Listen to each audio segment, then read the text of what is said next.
ఓం మహాగణాధిపతయే నమః. ఓం గురుభ్యో నమః. ఓం శ్రీమాత్రే నమః. పరమేశ్వర స్వరూపమైనటువంటి జ్యోతిష, వాస్తు మరియు ఇతర అనేకమైనటువంటి శాస్త్రములను మనకు అందించినటువంటి మహర్షులకి నమస్కారం. హయగ్రీవ హయగ్రీవ హయగ్రీవేతియోపదే తస్స నిస్సరతే వాణి జన్మగన్యా ప్రవాహవత్. అరుణాం కరుణాతరంగితాక్షీం ధృతపాశాంకుశపుష్పబాణచాపాం అనిమాదిభిరావృతాం మయూకైః అహమిత్యేవ విభావయే భవానీం. శ్రీమాత్రే నమః. ప్రేక్షకులకి ఆ లలితాంబిక అమ్మవారి యొక్క అనుగ్రహం పరిపూర్ణంగా కలగాలని మనస్ఫూర్తిగా కోరుకుంటూ మనం ఈరోజు చెప్పుకోబోయే టాపిక్ ఏమిటంటే, ప్రతి సంవత్సరము మారుతున్నప్పుడల్లా ప్రతి ఒక్కరికి కూడా ఒక ఆశ. ఈ కొత్త సంవత్సరం వస్తుంది, 2025 వస్తుంది, లేదా 2026 వస్తుంది, ఇప్పుడైనా నా జీవితం ఏమైనా మారుతుందా? ఆంగ్ల సంవత్సరం వదిలిపెట్టిన తర్వాత ఉగాది నుంచి నా జీవితం ఏమైనా మారుతుందా అని ఎదురు చూస్తూ ఉంటారు. ఇక్కడ రెండు విషయాలు గుర్తుపెట్టుకోండి. మనము ఎక్కడికైనా వెళ్ళాలంటే మనం ప్రయాణం చేయాలి. మనం ప్రయాణం చేస్తే వచ్చేవి కొన్ని ఉంటాయి, మనం ఒక దగ్గర ఉన్నా కూడా కాలం కొద్దీ మారేవి కొన్ని ఉంటాయి. కాలంలో మరి జరిగేటువంటి మార్పుల ద్వారా మన జీవితాలు కొంత మారుతూ ఉంటే, మనం చేసే ప్రయాణం ద్వారా, మనం తీసుకునే నిర్ణయాల ద్వారా, మనం ఉపాసించేటువంటి దేవతా స్వరూపాల ద్వారా, మన ఆలోచన విధానం ద్వారా కొంత మారుతూ ఉంటుంది. ఆ రకంగా ప్రతి ఒక్కరికి కూడా పలానా నక్షత్రం నాదండి, పలానా రాశి నాది, పలానా లగ్నం నాది అని చెప్తూ ఉంటారు. అందులో పర్టికులర్గా నక్షత్రము, రాశి అనేటువంటి నక్షత్రం 24 గంటలు ఉంటే రాశి 2.5 రోజులు ఉంటుంది. ఒక 2.5 రోజులకి ఒక రాశి మారుతూ ఉంటాడు చంద్రుడు. కానీ లగ్నం 2 గంటల అటు ఇటుగా 2 గంటలకి ఒక 5-10 నిమిషాలు అటు ఇటుగా ఉంటుంది ప్రతి లగ్నం కూడా. మరి మీరు జన్మించిన లగ్నం బట్టి మీరు ఎటువంటి ఆలోచన విధానం కానివ్వండి, ఎటువంటి నిర్ణయాలు కానివ్వండి, ఎటువంటి దేవతా ఆరాధన కానివ్వండి, ఎటువంటి విషయాలను పట్టించుకోవాలి, వేటిని వదిలేయాలనేటువంటి విషయాలు మీరు స్పష్టంగా తెలుసుకోగలిగితే మీకు ఏ సంవత్సరం మారుతున్నా ఆనందదాయకంగానే ఉంటుంది. ఆ రకంగా మనం ప్రతి ఒక్క లగ్నానికి ఎటువంటివి పాటించాలి మీరు ఆనందంగా ఉండడానికి అనే విషయాలు మనం చెప్పుకుందాం. అయితే ఈ విషయాలు చెప్తుంది నేనైనప్పటికీ, బయటికి కనబడుతుంది నేనేదో చెప్తున్నట్టుగా ఉన్నప్పటికీ, చెప్పిస్తుంది పలికిస్తుంది అంత లలిత అమ్మవారిగా భావిస్తూ ఒక్కొక్క లగ్నం ఇచ్చా మనం తెలుసుకుందాం. మిథున లగ్నము, మిథున రాశి, మిథునం వారికి కనుక చూసుకున్నట్లయితే ఇక్కడ వీళ్ళకి సహజ లక్షణం ఏమిటంటే తెలివితేటలు, అదేవిధంగా థింకింగ్ అండ్ మెమరీ పవర్, అలాగే కమ్యూనికేషన్స్. అందుకే నేను మిథున లగ్నం వారిని నడిచే వికీపీడియా అంటూ ఉంటాను. అంటే వాళ్ళు నాలెడ్జ్ ఎక్కువ గెయిన్ చేసుకుంటూ ఉంటారు. వీళ్ళకి 6వ స్థానాధిపతి పూర్వజన్మ కర్మకారకుడు కుజుడు అవుతాడు. అందుకే వీళ్ళకి లైఫ్లో ఒక మంచి గొప్ప ఆపర్చునిటీ కానివ్వండి, గొప్ప విషయం వీళ్ళ చేయిదాకా వచ్చి ఎప్పుడు చేజారిపోతుంది అంటే కోపము వల్ల, గొడవ వల్ల, ఆవేశంగా తీసుకునేటువంటి నిర్ణయం వల్ల. అంటే వీటికి దూరంగా కనుక మీరు ఉండగలిగితే, ఎందుకంటే పూర్వజన్మల్లో చేసినటువంటి కర్మలు ఈ రూపేణ వస్తాయి. 6వ స్థానము 11వ స్థానం ఒక్కరే అయ్యారు కాబట్టి వీళ్ళు కోపానికి, ద్వేషాలకి, ద్వేషం కూడా కుజుడేనండి. అంటే కుజుడు పాడైతే ద్వేషం వస్తుంది. అలాగే అనవసరమైనటువంటి పరాక్రమాలకి, అనవసరమైన పరాక్రమం ఒక్కోసారి హడావిడిగా ఏవో చేసేస్తుంటే టప్పని అక్కడ ఏదో డిస్టర్బ్ అయిపోతుంది. అందుకని వీళ్ళు ఎంత కూల్గా ఉంటే అంత బాగుంటుంది. దీంతోపాటు కందులు దానంగా ఇస్తూ ఉండాలి. వీళ్ళకి వృశ్చిక రాశిలోని మేషరాశిలో 2 కుజరాశులే కాబట్టి ఈ కుజరాశుల్లో ఏ గ్రహాలు ఉన్నాయో తెలుసుకొని ఆ గ్రహాలకు సంబంధించిన దానం కనుక మీరు ఇస్తూ ఉన్నారంటే 100% పూర్వజన్మ కర్మ దగ్ధం అవుతుంది. అలాగే దీంతోపాటు లలితా సహస్రనామాల్లో ఓం శ్రీమాత్రే నమః అనే నామస్మరణ. పూర్వజన్మ కర్మ ఒకవైపు మీరు దానం ఇవ్వడం ద్వారా కొంత దోషం పోతూ ఉంటే, మరియు ఈ నామస్మరణ ద్వారా కొంత క్లియర్ అవుతూ ఉంటుంది. అయితే చాలామందికి ఏంటంటే, ఏమండి మరి నాకు ధనం మూలం ఇదం జగత్ అంటుంటారు, ఫైనాన్షియల్ గ్రోత్ కూడా కావాలి కదా అంటూ ఉంటారు. ఇక్కడ ఫైనాన్షియల్ గ్రోత్ అనేటువంటిది మీకు సహజంగా ఫైనాన్స్ ఇచ్చే కారకుడు చంద్రుడు అవుతాడు, అంటే ధనాధిపతి. ఇక్కడ చాలామంది ఏంటంటే చంద్రుడు ధనాధిపతి కదండి, నేను హోటల్స్ పెడితే నడిచిపోతుంది, లేకపోతే ట్రావెలింగ్స్ పెడితే నడిచిపోతుంది అనుకుంటారు. తప్పు. ఆ చంద్రుడు పర్టికులర్గా ధనాన్ని ఇచ్చే కారకుడు అయితేనే మీకు ఇస్తాడు. ఆ ధనాధిపతి కనుక, అంటే స్టార్టింగ్ పాయింట్ మాత్రమే, ఎండింగ్ పాయింట్ అసలు ఆ గ్రహం ఎక్కడుంది, అది ఏ గ్రహాలతో కనెక్ట్ అయి ఉందనేటువంటిది మరలా విడిగా చూసుకోవాలి. కాబట్టి మీరు ముందుగా ఈ సంవత్సరం అంతా బాగుండాలంటే నేను చెప్పినట్టుగా ఈ దానం ఇస్తూ ఈ నామస్మరణ చేయండి. అలాగే పంచమ స్థానంలో అంటే తులారాశిలో ఏ గ్రహం ఉందో ఆ గ్రహ దేవతారాధన కూడా చేయండి. ఖచ్చితంగా అన్ని విధాలా మీకు బాగుంటుంది. ఇక్కడ ఏ గ్రహం అంటే ఏ దానము, ఇక్కడ దానాలు 2 రకాలుగా ఉంటాయి. చాలామంది అడుగుతుంటారు, ఏమండి మేము ఆలయంలో పురోహితుడికే ఇవ్వాలా, పేదవాళ్ళకి కూడా ఇవ్వచ్చా? ఖచ్చితంగా ఇవ్వచ్చు. కాకపోతే దాని ఫలితంలో మార్పు ఉంటుంది. అంటే ఎలా అంటే చిన్న ఎగ్జాంపుల్ చెప్తాను చూడండి. మీరు మీ దగ్గర కొంత ధనం ఉంది ఉదాహరణకి, ఆ ధనాన్ని తీసుకెళ్ళి మీ అకౌంట్లో వేయడం ఒక ఎత్తు, అది మీ అకౌంట్లో జమ అవుతుంది. ఆ ధనాన్ని తీసుకెళ్ళి మీ యొక్క అప్పు తీర్చడం మీ ధనమే, కానీ ఇక్కడ ఎవరికి ఇస్తున్నారు? మీ యొక్క క్రెడిట్ కార్డు వాడికి ఇస్తున్నాడు, క్రెడిట్ లైన్ తగ్గుతుంది. ఇక్కడేమో మీరు జమ చేసుకుంటున్నారు బ్యాంకులో.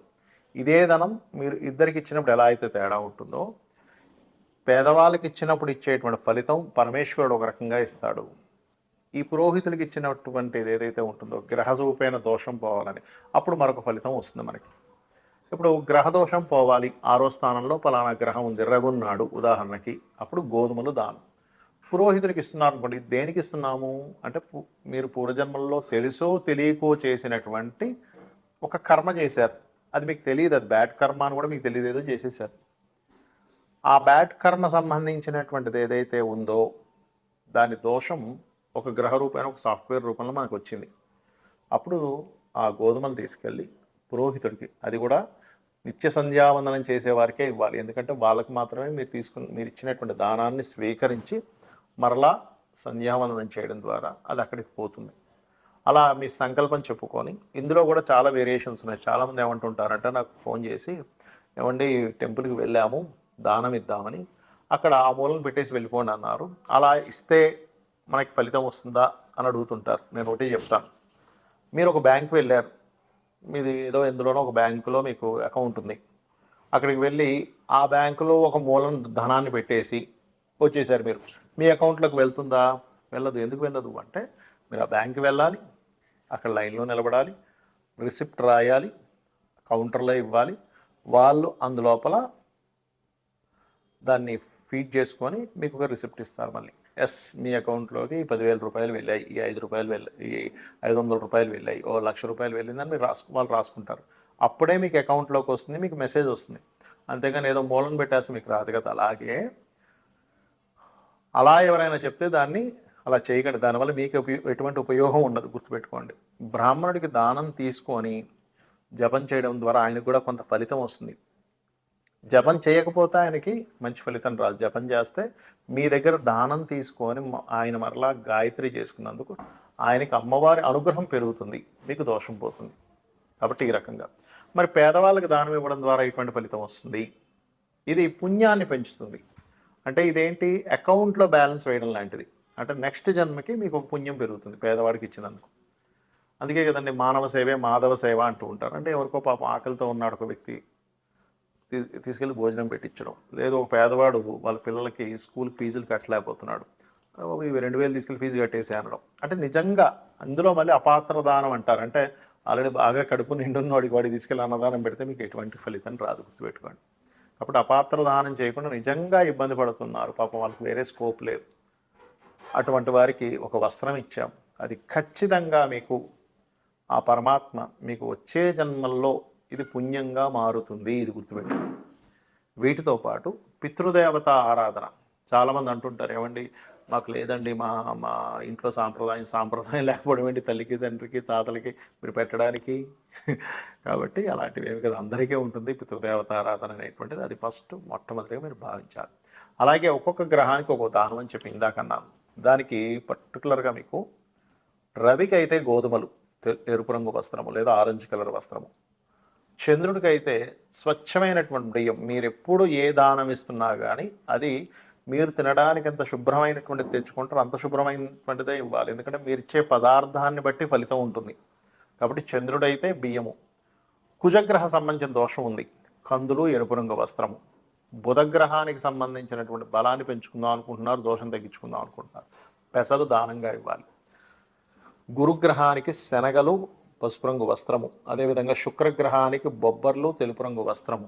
అదేవిధంగా శనికి నువ్వులు, నీలం రంగు వస్త్రము. కొంతమంది నల్ల నువ్వులు వద్దు, తెల్ల నువ్వులు అంటున్నారండి. కొంతమంది నల్ల నువ్వులు ఇవ్వాలంటున్నారంటే ఒకటి గుర్తుపెట్టుకొని నువ్వులు ఇవ్వాలి. అయితే తెల్ల నువ్వులు ఎందుకు ప్రిఫర్ చేస్తామంటే వాళ్ళు తినడానికి యోగ్యవంతంగా ఉన్న నల్ల నువ్వులు అయితే అలాగ తినలేరు కదా, అది ఎక్కువగా వేస్టేజ్ అయిపోతుంది అనేటువంటి భావనతో తెల్ల నువ్వులు ఇవ్వాలని చెప్తూ ఉంటాం.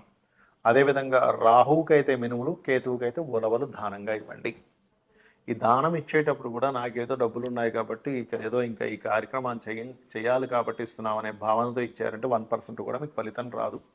తీసుకునే వ్యక్తి కూడా అబ్బాబా ఇదేదో నాకు ఇదంతా ఈ దోషాన్నంతా నాకు అంటగడుతున్నాడు అనే భావంతో తీసుకున్నా కూడా అక్కడ సరిగా ఫలించదు. అంటే ఇచ్చేవాడికి ఫలించదని కాదు, తీసుకునే వ్యక్తికి అది సరైనటువంటి ధర్మాన్ని పాటించనట్టుగా అర్థం దాని అర్థం. కాబట్టి మీరు ఈశ్వర స్వరూపంగా భావిస్తూ ఆ యొక్క పురోహితుడికి కానివ్వండి, పేదవాడికైనా సరే ఈశ్వర స్వరూపంగా భావిస్తూనే మీరు ఆ దానాన్ని ఇవ్వాలి.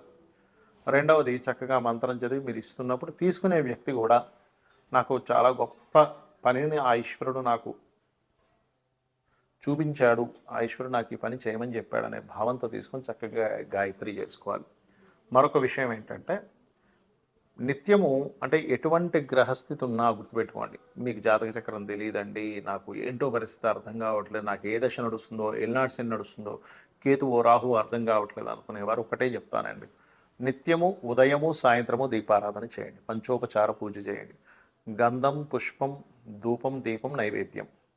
నైవేద్యం మీరు ఏదైనా పెట్టచ్చు, ఇదే పెట్టాలి, ఇదే అడుగుతుంది అమ్మవారు అనేటువంటిది లేదు. ఫలాపేక్ష రహితంగా పత్రమైనను, పుష్పమైనను, ఫలమైనను, ఉదకమైనను ఎవరైతే ప్రీతితో నాకు సమర్పిస్తున్నారో, ఫలాపేక్ష రహితంగా నాకు ఎవరైతే సమర్పిస్తున్నారో వాటిని నేను ప్రీతిగా స్వీకరిస్తున్నాను అని చెప్తాడు పరమాత్మ. కాబట్టి ఇది చేస్తూ నిత్యము వీలున్నన్నిసార్లు, వీలైతే శనివారాలు ఆదివారాలు మీకు సెలవు ఉన్నప్పుడైనా గోశాలకు వెళ్ళండి. ఒక్క దేవతా ఆలయం మీకు చుట్టుపక్కల ఏదైతే ఉంటుందో, మీ ఇంటికి దగ్గరలో ఏది ఉంటుందో ఆ ఆలయానికి ఒక్కసారి అలా వెళ్ళి ఒక ప్రదక్షిణం చేసుకొని చక్కగా దేవుణ్ణి స్మరణ చేసుకుని ఒక 2 నిమిషాలు కూర్చొని వచ్చేసేయండి చాలు. ఇవి కనుక మీరు చేయగలిగారు 100% మీకు ఏ ఇంగ్లీష్ సంవత్సరం మారుతున్నా, లేదా ఇప్పుడు ఈ సంవత్సరం అండి, ఇప్పుడు తెలుగు సంవత్సరం ఇది మారింది, ఈ సంవత్సరం ఎలా ఉంటుంది, ఇవి మీరు భయపడాల్సిన పని లేదు. 100% సర్వదేవతల యొక్క అనుగ్రహము మరియు నవగ్రహాల యొక్క అనుగ్రహము, ఆ లలితాంబిక అమ్మవారి యొక్క అనుగ్రహం మీకు ఉంటుంది, కలగాలని మరోసారి మనస్ఫూర్తి కోరుకుంటూ శ్రీమాత్రే నమః.